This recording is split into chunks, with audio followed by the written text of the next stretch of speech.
This is a new voice for a new Scotland. IndieLife.radio.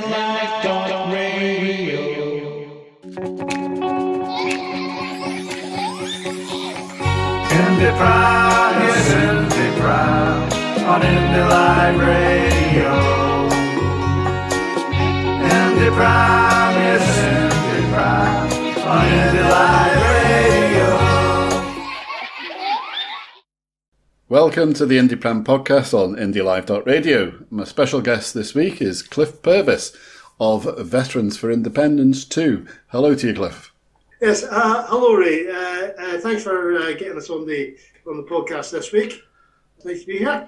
Pleasure, and you've got some interesting information coming up for listeners that yourself and your colleagues are producing a new podcast.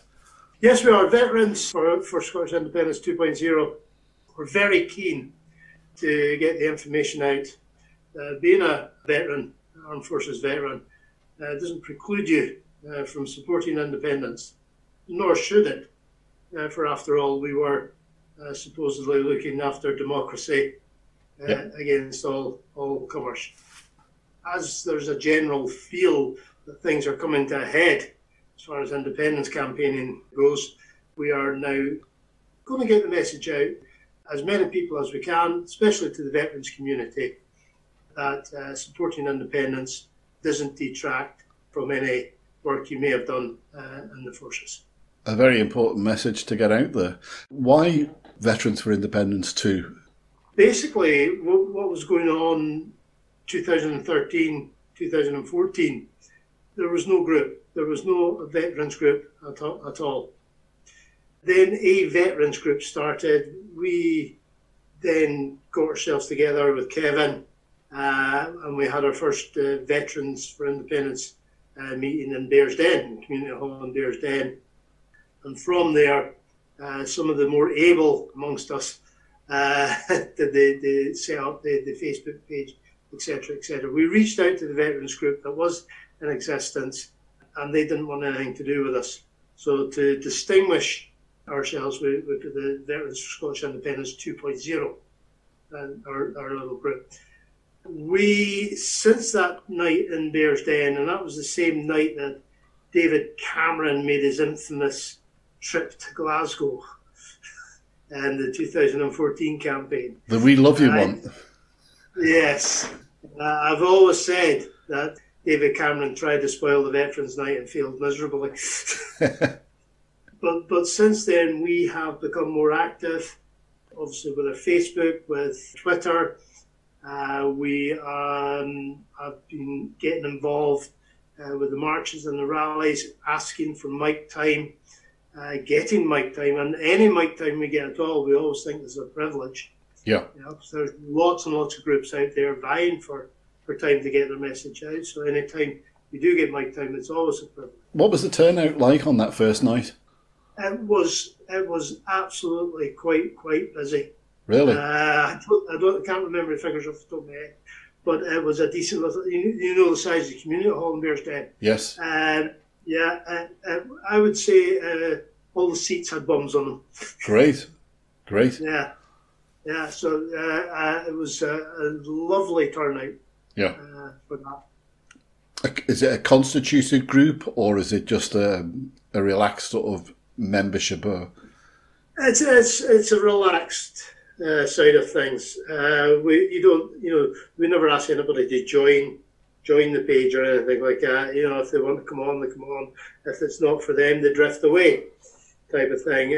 We do monitor, obviously, because like any other independence supporting page, you always get the not so nice comments coming up, so they always get filtered out. Yeah. And stuff like that. But we're one of these groups that we're non-geographical.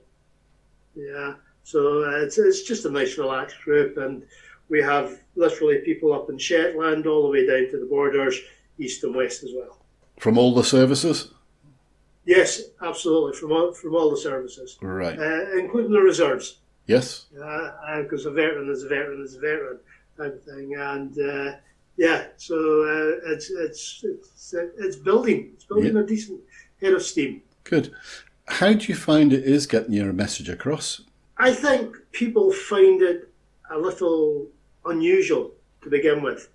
Why is this veteran supporting independence? After all, I spent I did 24 years in the army.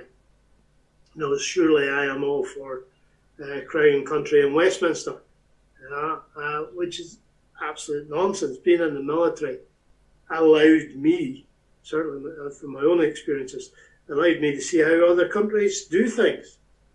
Quite a lot of those countries were ex-colonies. Yeah. So you're saying, look, these countries are able to have a go at things. Why is Scotland different? Why, of all the countries that have become independent of the empire, is Scotland the only one that would be too wee, too small, too stupid type of thing? So that was a gradual awakening. It didn't happen at any specific time. But certainly over my period within the military, I started forming an idea that, why is Scotland not independent? Yeah. Have you had any instances of aggression against you? I mean, not on Facebook, but off Facebook. Nothing off Facebook. Mm-hmm. I've had one smear campaign back in 2014. Yeah. And that was it. And the rest of the stuff is, well, if they're saying that to me, they're leaving somebody else alone. And really, it's one of these things, if we stick our head above the parapet, we're going to get sniped from time to time. And the people doing it are showing such a lack of education, it's unbelievable. Yeah. Well, obviously, I've found this myself as an English Scot that, especially on a stand, when someone approaches and starts making very negative comments of what you're campaigning for, then as soon as you open your mouth, their jaw drops. Wait a minute, you're English. Because the media have painted this picture that, independence, or they want to paint the picture that wanting independence for Scotland is anti-English. And you get all these English Scots coming on and having conversations and blowing it out of the water. Yeah, that was always getting banded about, the anti-English one. Yeah.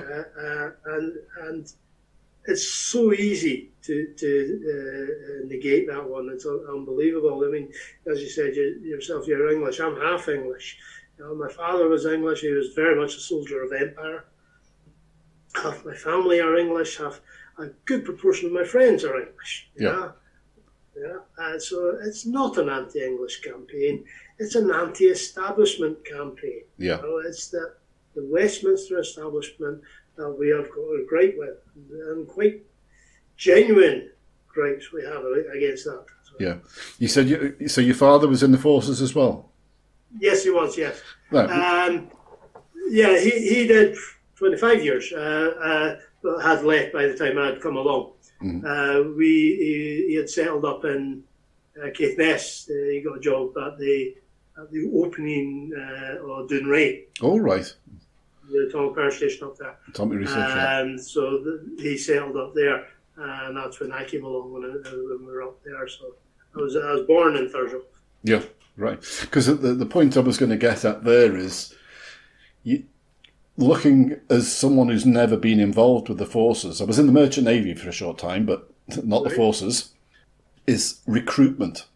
Now, you look at the recruitment element of, say, recruitment going into schools, especially into deprived areas, and a lot of people coming. You've come obviously through into the services because you had a family connection that you could obviously some benefit yourself and join, but there's a lot of people who joined the forces because they had no other alternative.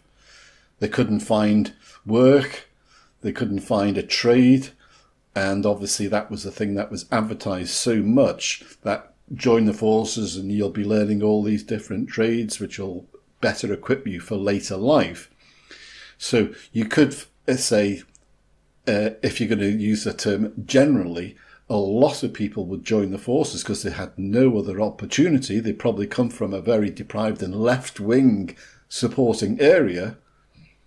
They join the forces. What's turning many into far right-wing, God save the Queen, and not accepting.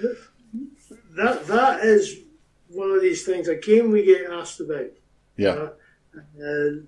Forces this, forces that. You see them as being this right-wing element. I personally think it's more to do with what were they before they joined up. Yeah. Yep. Because I didn't have that when I was growing up. No. Up in Thurso, there was none of this stuff that happens out the west of Scotland.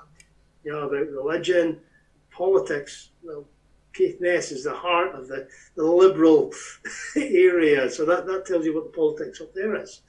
Okay, so I've never had any, right, you have to support this political party or this is your religion. Never had that growing up. And then I went through 24 years in the army, and I still came out the way I went in thinking about politics. I make up my own mind about my politics, and I have no interest at all in religion. Yeah.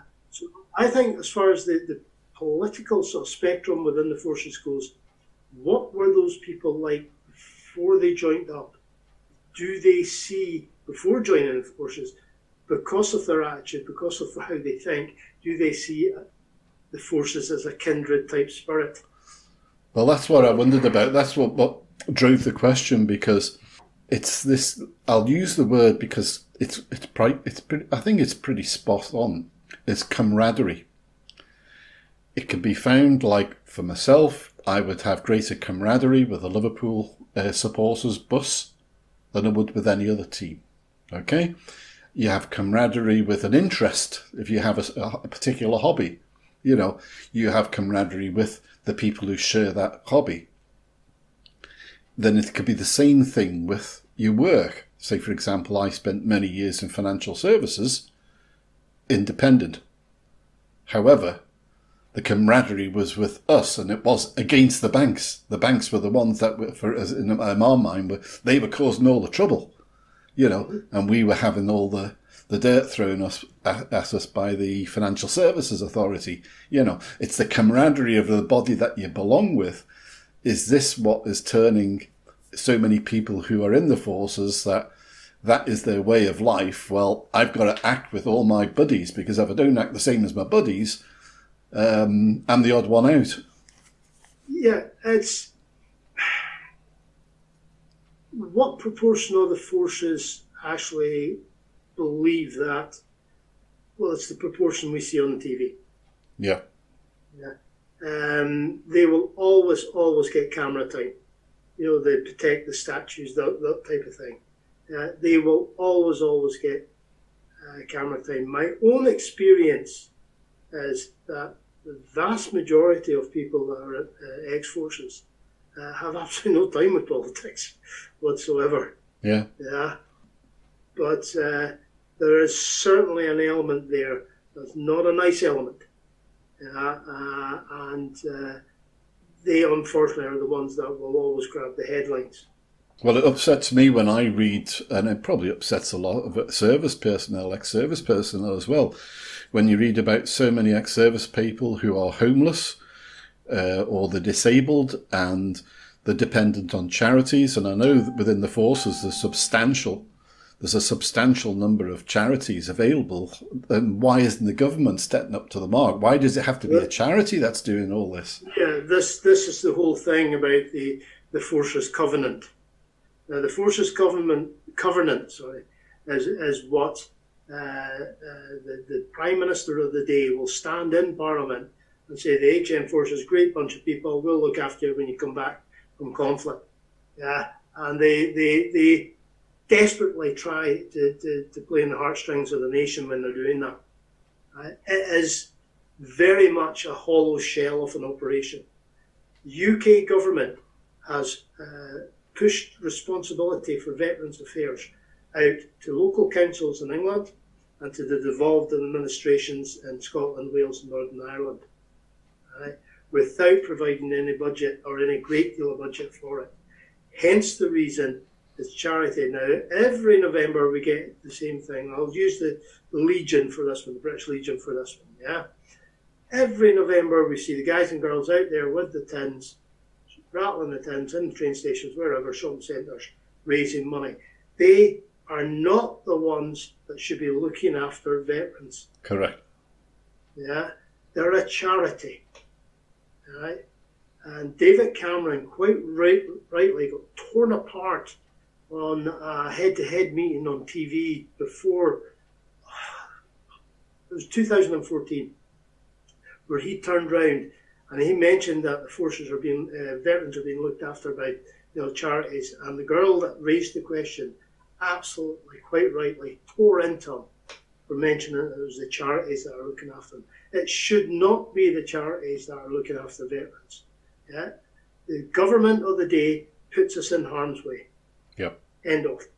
Yeah? They then need to step up and look after the guys and girls that come back injured or broken in other ways. Mm-hmm.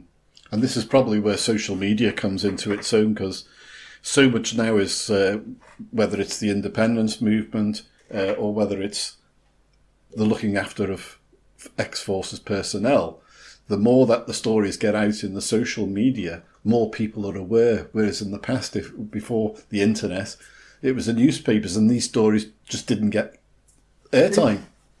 They didn't, because the papers have got one agenda, and it's a government agenda. We in the independence movement are very, very aware of that. Yeah. Just how biased the news outlets are in the UK. Yeah, so the stories would never have gotten out anywhere. Maybe individuals would have known about it because they would have had another invite to another funeral, kind of thing. Yeah. So yes, there is a lot more social aware, but it's on top of everything else. And veterans never ever ask for anything that anybody else is not going to get. But we're just asking for something. Yeah.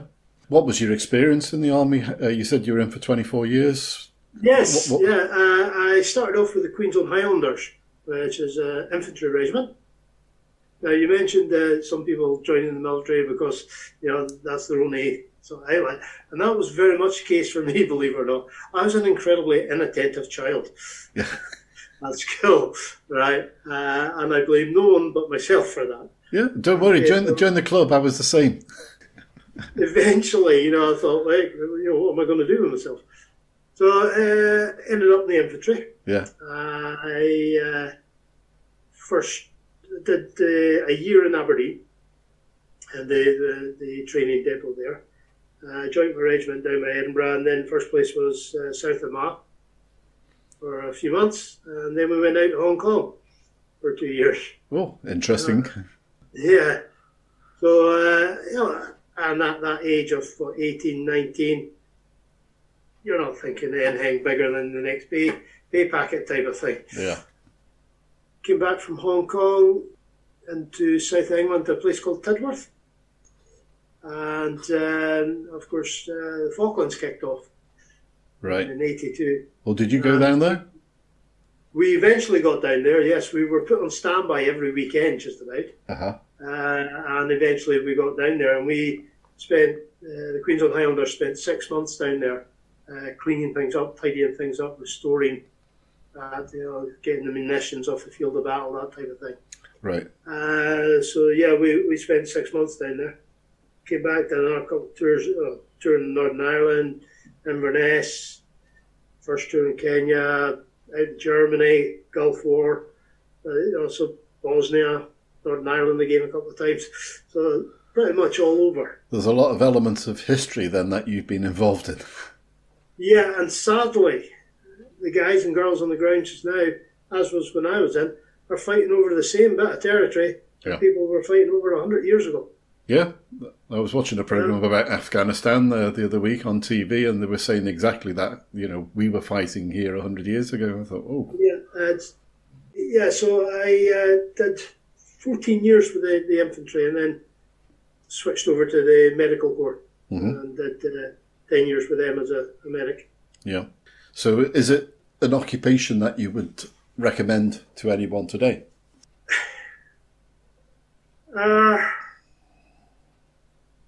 I'd ask them to think what they're doing. Have a think. Why do you want to join up? What's your rationale for joining up? I can't say anything other than I had a very, very good career. Right? I was put in situations as other people have, and I was lucky enough to come through. Yeah. Yeah. So I would ask why, to have a think, right? What is it you're joining up for? Mm-hmm. Because they are incredibly busy at this moment in time, and they're getting cutbacks again. Yeah.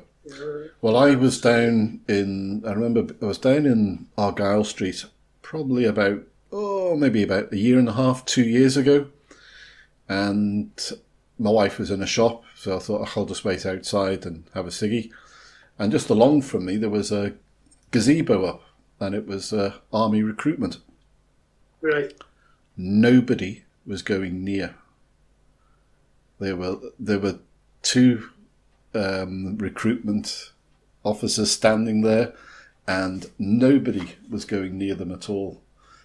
And I just wonder if this is more of a repercussion of thinking back to Tony Blair and the going into Iraq under false pretenses, people feeling disappointed, should we say, and angry of going into illegal wars or wars where there never was a proper reason to go into in the first place, unless it was oil or driven by America. I think maybe, my thoughts as, should we say, as a civvy, is if I was aware of all these stories of what was going on, and this is, someone's just found oil, well, let America, that's it, notify America, time to invade. With that sort of mindset, that would put me off personally. You're absolutely correct. The abuse, and I'll use that word, the abuse that's been that the forces have gone through since Tony Blair. And let's face it, the first Gulf War was dressed up for something it wasn't. Yeah. That again was oil. I was even at that age. It was at 91. So I was 30 at that time, and we were still incredibly naive. Mm-hmm. Sitting on our base in Germany, get deployed out when I was a medic for that one. Yeah. How does it make you feel working in an environment like that, having some awareness of what's gone behind the scenes and whether it's a valid reason to be there? What goes through your mind? The first Gulf, it was all about the illegal occupation of Kuwait. Yeah. So that wasn't so bad, and we were staying focused, on what we were trying to do there. The second Gulf, after 9/11, you had Iraq. I mean, what the heck was Iraq to do with 9/11? Yeah, exactly. Yeah, and the unfinished business for some. The trouble was it wasn't British. No. Unfinished business. No, it was American. What on earth? Those dossiers coming up saying they've got chemical weapons of mass destruction. 4 minutes notice to move, and I'm sitting at home now. I'm thankfully out of the military, thinking they can't have it. They were all dismantled last time round. Mm-hmm. Spoken to guys and girls that were involved in the second Gulf, and none of them are particularly happy for the reason they got deployed. Yeah. Right, I'm going to jump right ahead. Scotland is now an independent country. Yes. What sort of military protection should Scotland evolve, in your opinion? In my own opinion, I'm quite happy with what was proposed in the Scotland's Future brochure that was pushed out for 2014, which is basically a brigade strength ground force. Right. We probably need more air assets and seagoing assets to protect our resources than actually ground forces. Yep. As far as ground forces go, I am absolutely 100% behind the fact that we should deploy under UN type mandates. But that said, even deploying under a UN mandate, the forces still need to be fit for purpose. One of my least favoured memories in the British Army was 6 months in Bosnia with the UN. Right? So just because someone has got a blue beret on or blue helmet on, right, and even with a Red Cross on their arm, right, it doesn't stop bad people from trying to do bad things still. Yeah. Right. So any boys and girls we have got in uniform, regardless of what that uniform is, they need to have the training, they need to have the equipment to be able to do the job we're asking of them. Mm-hmm. Otherwise, we have not learned from history. Basically, brigade strength for ground forces. We need air assets, seagoing assets to look after not just our resources offshore, but also our coastline. Yeah. Yeah. Well, on that point of coastline, I was reading the Shetland Times the other day, and there was a piece from Alistair Carmichael, Lib Dem, complaining that a ship, I think it was a Spanish ship or German ship, it was one of the two that had been using illegal nets off the coast of Shetland. And British fisheries said that it was not possible to get involved. However, the ship then went off Ireland, and the Irish Navy went out and arrested them. So it makes me wonder, why is Britain, for example, so inept at defending our waters when the Irish, because they said it was EU aspect, and yet the Irish, members of the EU, went straight in there, arrested the ship and pulled into harbour. Regardless if it's the EU or not, if they're thinking it's illegal nets, then we have got maritime coastal vessels, for that very thing. They've also got air assets. I was watching a documentary about they've got a little plane that flies out of Aberdeen or Inverness. And it's got all the thermal imagery on it, etc., and they can, orbit a dodgy boat, and they've got the high-powered cameras, and they can figure out what's going on. Yeah. So that again is budgetary. Yeah. I think we are all aware that HM government is running a shoestring, with the exception of their expenses and their restaurants and the Houses of Parliament. And Trident. Trident, yes. It's when they're talking about this, yesterday I was watching the news, and it was 20 minutes of a half-hour news bulletin was based on Beirut. And that was one stupid mistake by the Lebanese government. And the current time, I think it's 137 people killed and over 1,000 injured, and a lot of property in Beirut destroyed. What if the similar thing happened with a nuclear weapon 20 odd miles from Glasgow? It would wipe out the population of Scotland. Yeah, the nuclear weapons, the way they're constructed, they're very unlikely to go pop unless they've been programmed to go pop. Yeah. So what the big problem with the nuclear weapons at Faslane is any leakage coming off of them. There's the actual radiation poisoning from that side of things, as opposed to the thing detonating. Such are the safety aspects of them. They are a horrible weapon. I am not trying to justify them in any way, shape, form, or manner. But just to keep things fair, we're not going to have. It's very, very unlikely they're going to go pop and around the Faslane area. What do they do for the British military? They use up very, very, very scant resources, money-wise. Yeah. Right? They are just a sponge. Right? They've now got smaller sponges attached to them, those two aircraft carriers. Yes. with no with no planes at the moment. The planes they're putting on them are absolute as well, money-wise. Both of them, the Trident and the aircraft carriers, are vanity weapons. That's all they are. I was reading a couple of weeks ago about them sailing one of the aircraft carriers out to South China Sea. Yeah, disputed area of Spratly Island. Yeah, we do not have the capability of defending those aircraft carriers at sea.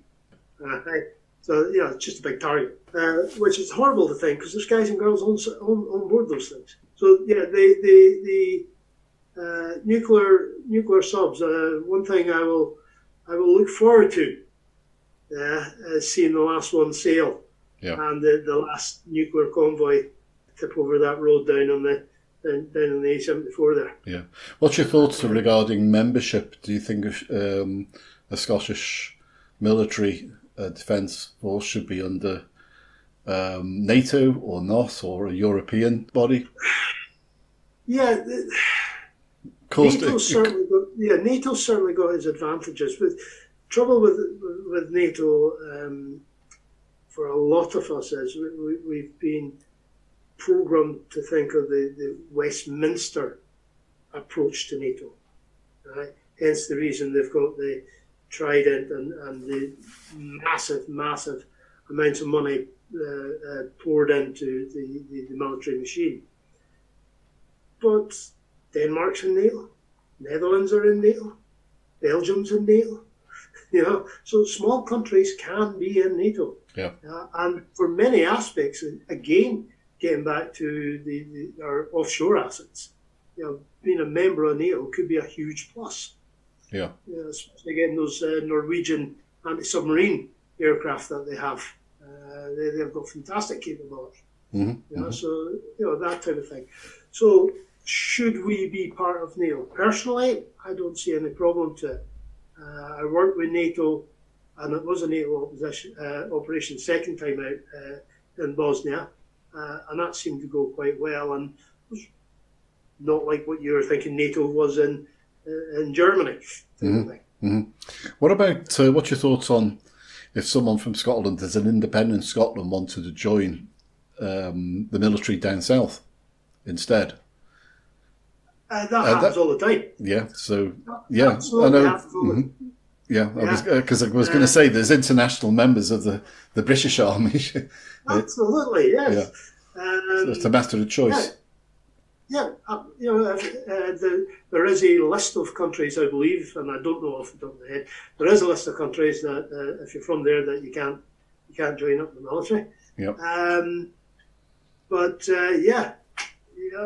Outside of that, someone from Scotland, because we're going to have years and years of, I would imagine, an offer of the dual type of passport thing, as we diverge. Yeah. But there will be, if you want to have your RUK passport, you go ahead and have your RUK passport. Mm-hmm. Not my option, but hey. Well, of course, it works the other way, that for folk down south, they could join a force up here as well, so never get a job up here. Yeah. And one of the other big reasons we got together as veterans was the propaganda that was coming out from retired generals, mm-hmm. saying that no one in the military wanted an independent Scotland, and therefore no veteran would want an independent Scotland either. Which is absolute nonsense. They used a storyline coming out of Catterick, and there's a Scottish regiment down there, and they said their platoon commander, their lieutenant, turned around to the soldiers and says, right, who here want to be, in an independent Scotland? Now this lieutenant is the guy that writes the confidential report on the 30 soldiers in front of him. So if these soldiers are wanting any sort of career at all, they're going to there and deny everything. I have spoken to people in uniform. There is a percentage of people that would quite happily join the Scottish Defence Force, and that's the way I term it. Yes. Scottish Defence Force. Mm-hmm. So yes. we're not going to be as poorly off. It's like every other aspect of the independence debate. Westminster is saying we can absolutely have nothing. Yeah. And it's obviously scare stories. Yeah. And SNP have come up recently with comments regarding how long it would take to, I think it was a couple of years, was it, to remove nuclear submarines and weapons from the Clyde? Phased withdrawal from it, yes. Yeah. I think that would probably come under the mantle of the Proliferation Treaty. Mm-hmm. Where do these weapons end up, and for the safe transferal of these weapons. Now, with the breakup of the USSR, and I always come back to this one, Ukraine had a heck of a lot of Soviet missiles sitting in there. Mm-hmm. And it took a while for those things to get withdrawn by Russia or the Russian Federation at that time. Yeah. So there will be a phased withdrawal. Yeah. Right? But there's going to be light, there will be light at the end of the tunnel. Yeah. So how do you feel it's, because I think it was in that white paper, it said that, it would be okay for non-nuclear submarines. So there could be some element of sharing of resources as long as they're not nuclear. Do you think you find that feasible or not? Well, our UK's got some submarine ports down on the south coast of England, I think, haven't they? Yeah, Devonport. Devonport? Yeah. Isn't that submarine capable? Yeah, and Portsmouth. Yeah, so I would... Courtesy visits always happen. Navies go to Navy, courtesy ports, that type of thing. Non-nuclear, yeah. I don't know, I've not actually had a think about that one. Uh-huh. But certainly Fas Lane would be used for Scottish Defence Force purposes. I believe that's where it's going to be. I think the that's centre of it. Yeah, I think they were talking about Fas Lane being the base for all forces, for all absolutely, and it was kind of Navy, Army, and Air Force. Yeah, and it would make sense. One thing that the RUK definitely needs to do, we also concentrate on Clyde's side there. They need to get across to the Firth of Forth over here. Yeah. Yeah, because we have got rusting hulks of nuclear powered vessels sitting in Rosyth. Very dangerous. Yeah. Oh, absolutely. Yeah.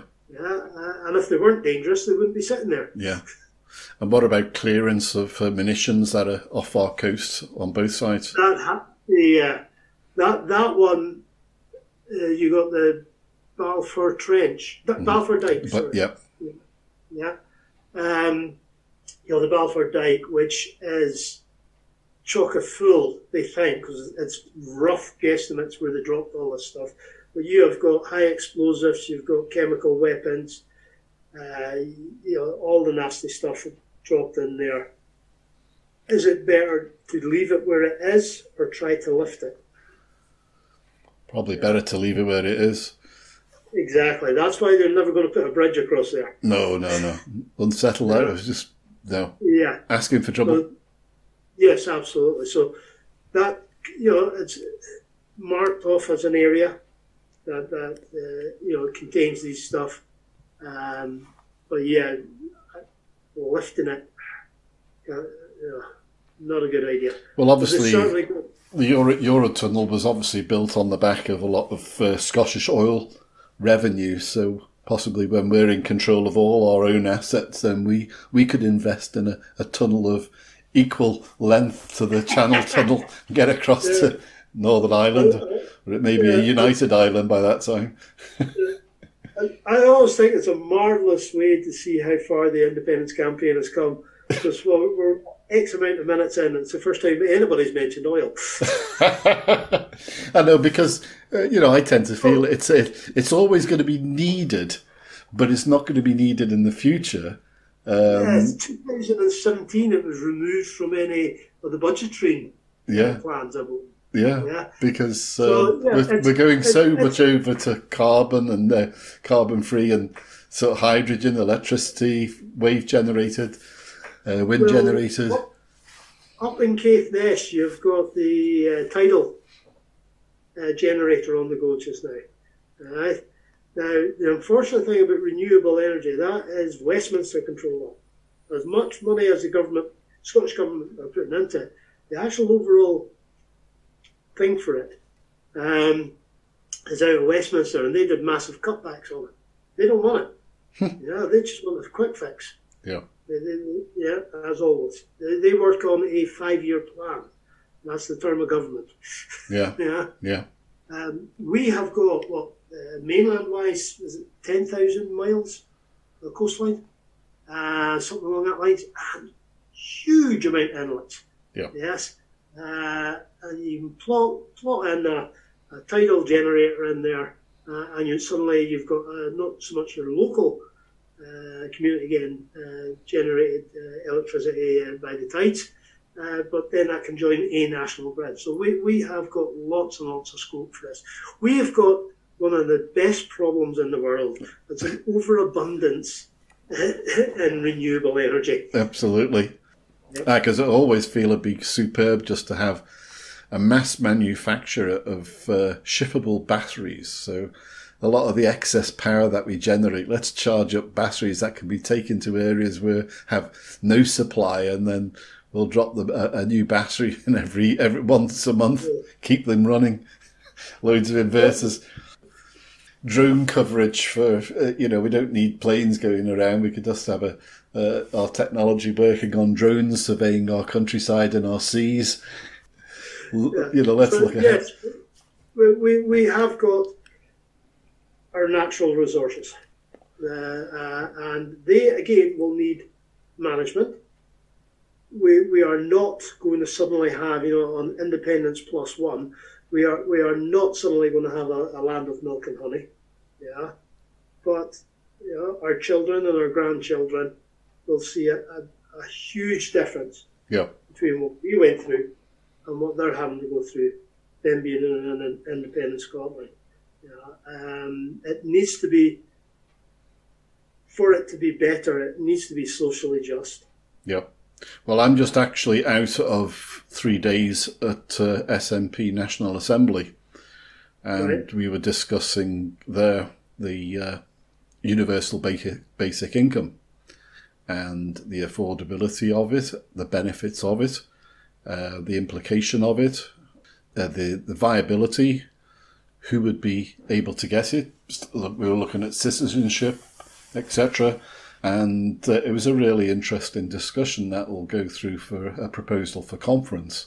And one thing which came up more than once was using this opportunity to not put a plaster over problems, but really generate some innovative plans for a future independent Scotland where social welfare and economy was primary for the well-being of everyone in Scotland.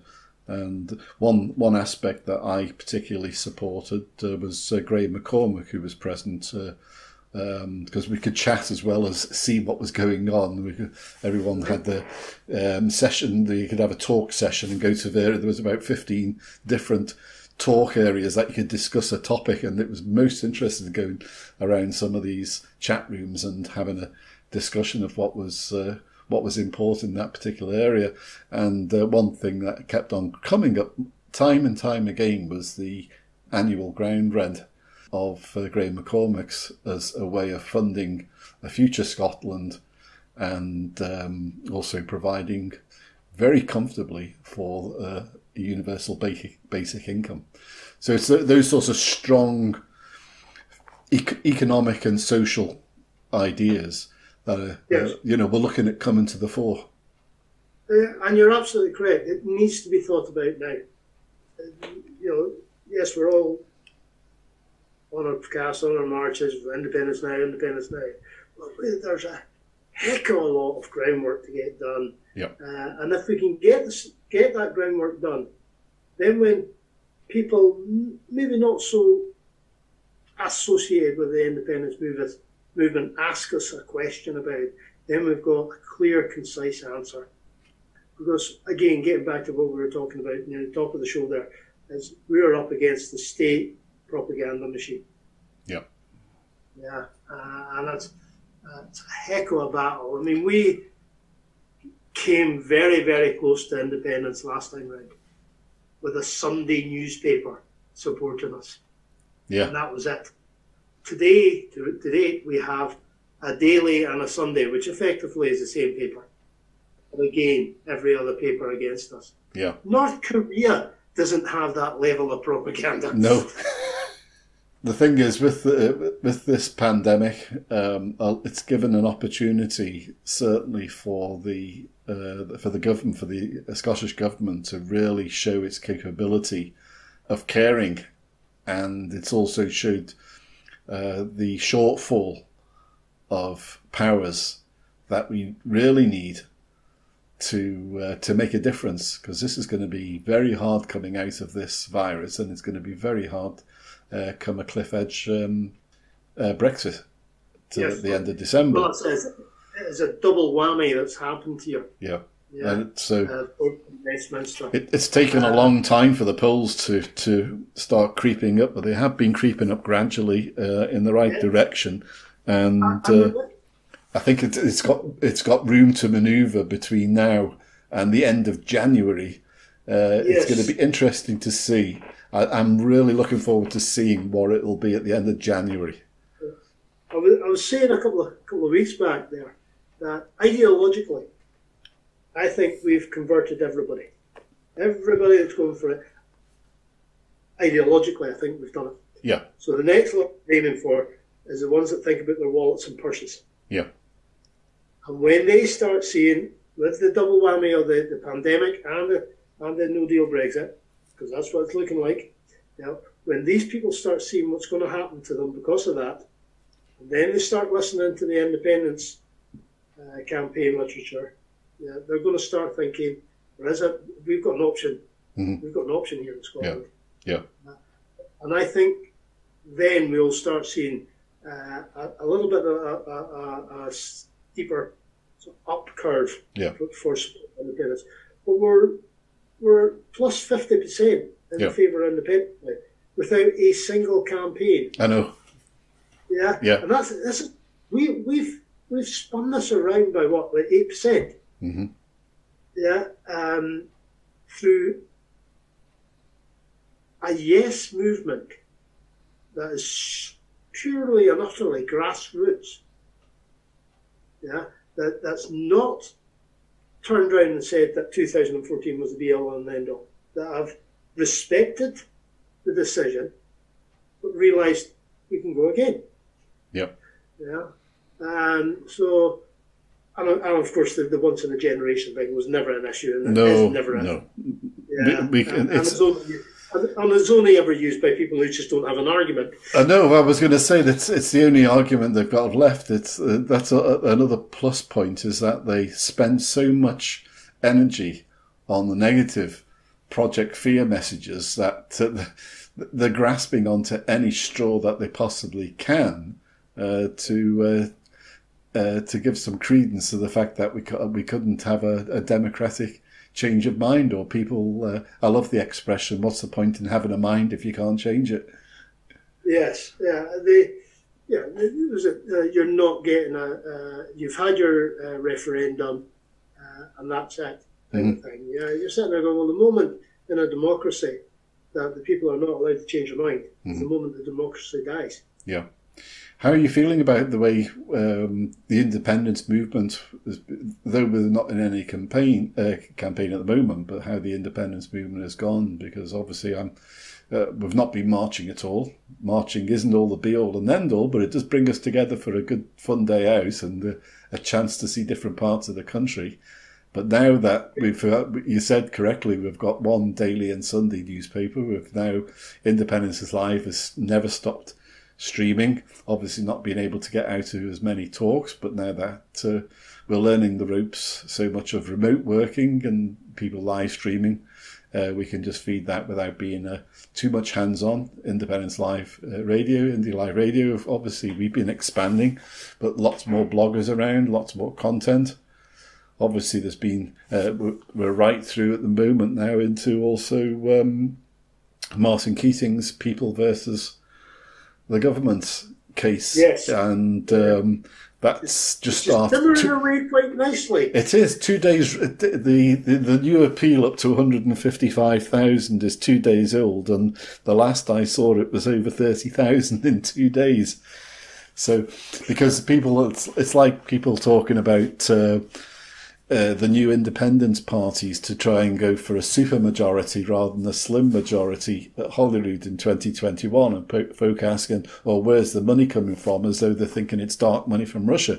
The independence movement in Scotland is well capable and well experienced of raising tens of thousands of pounds at the click of a finger. If the people feel, yes, it's something I want to get behind. So if people are going to be inclined to go for a supermajority in 2021, people will put their hand in the pocket and says, well, I might not be able to canvass, but I'll certainly put the money in so that the advertising is there to get the message out to everyone in the population and not just the Yes movement. Yeah, the Yes movement, lockdown has affected people. Let's be honest. Yes, absolutely. People have felt the pressure of lockdown, and that has to be accepted. But we're still together. We're still the Yes movement. Yep. Yeah. So far we have put up with a defeat and a lockdown, and we're still together. Yep. Yeah. That has to be.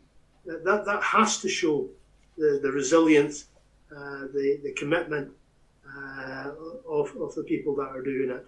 Yep. Yeah. I'm an optimist anyway, you know what I mean? But I'm incredibly optimistic about the near future for the movement and the future for our country as well. It's also, getting back to what you said, Ray, about the daily newscasts that have been on, and people have been able to see our First Minister on TV daily, or just about every day, delivering a caring, matter of fact, but caring resume of the last 24 hours. Yeah,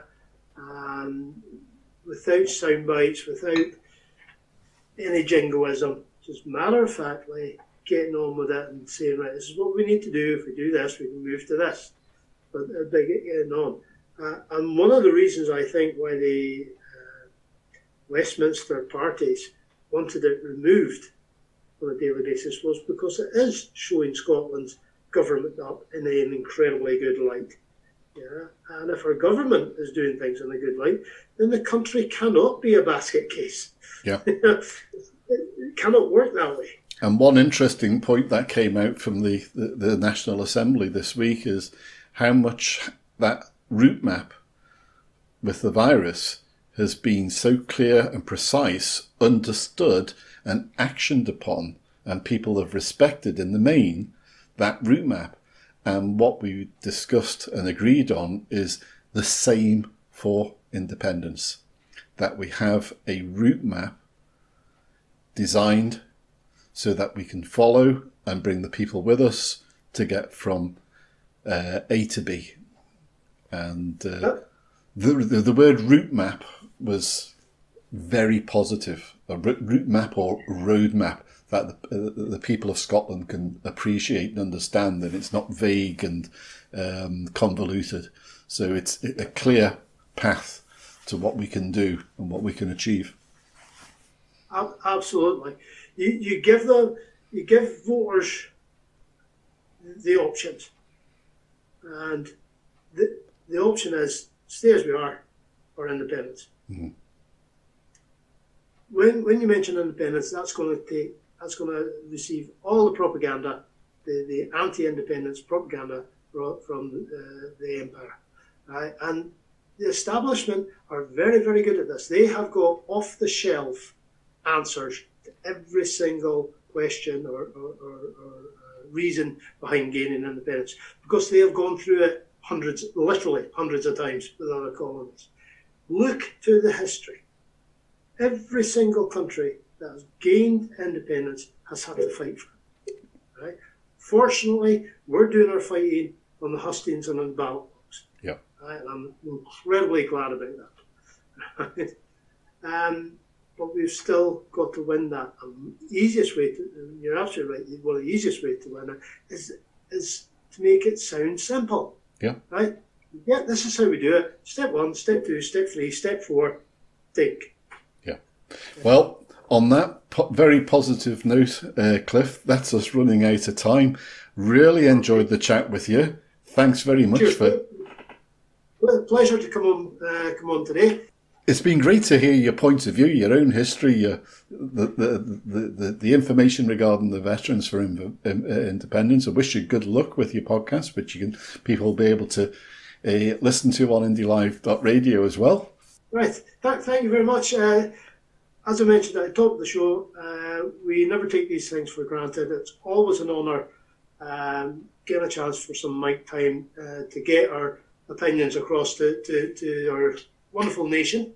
Yep. And I am really looking forward to getting this lockdown lifted so we can all get ourselves together and start putting 100,000 plus onto the streets again. Oh, 200,000, 300,000. Cliff, on behalf of the listeners at Indie Live Radio, thank you very much indeed. Thanks very much, Ray. Cheers.